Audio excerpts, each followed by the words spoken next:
Hello everybody, welcome to another review. Today I'm going to be reviewing the brand new album by the progressive metal act Dream Theater, one of the biggest bands in the genre and just an iconic, legendary group that has finally got Mike Portnoy, the drummer, to return. So I think that's definitely pushed this record to have some high highs, because I definitely think the drumming on this is easily in a more sense that I actually think it's a lot stronger than what we had. I think this record definitely shows the continuation of the band's strengths being played quite well, and I think the dynamic works great. You've got some a good variety of ideas here, with tracks like Bend the Clock being more of a ballady song, which I think works well, and I think it creates one of the best moments.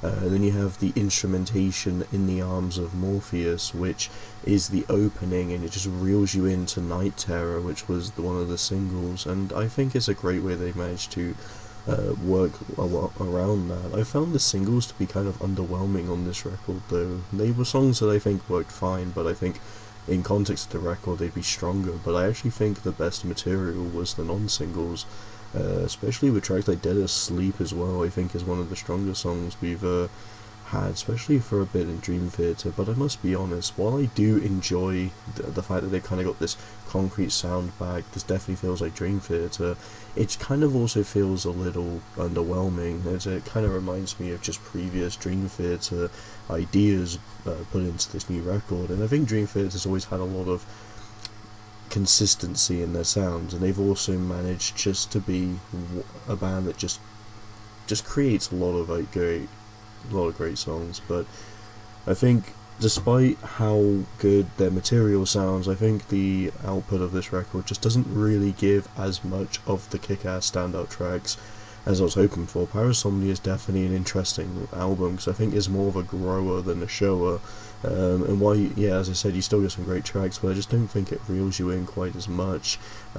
Even the tracks I quite like a lot on this record, I still think I need to listen to it numerous more times to more or less understand it, because I think out of the first impressions and even the second listen I've given, it just doesn't really stand out. I just think the album is just nice as an experience as a whole, but I just don't think it's anything creative as they've normally done, or anything as memorable. I think their best material is long past this point, and I don't think it's a bad thing that Dream Theater's not putting their best material out, because this is a band that's just been kicking ass for a while, and I don't think the quality's dropped. But I can't say I'm the biggest fan of it. I still think it's good nonetheless, though. It's a band that just definitely has a lot of great qualities to it. Even in sound, if the material isn't anything as intriguing, it's still well polished, it's still well mixed, it's still well crafted. There's definitely a lot of effort.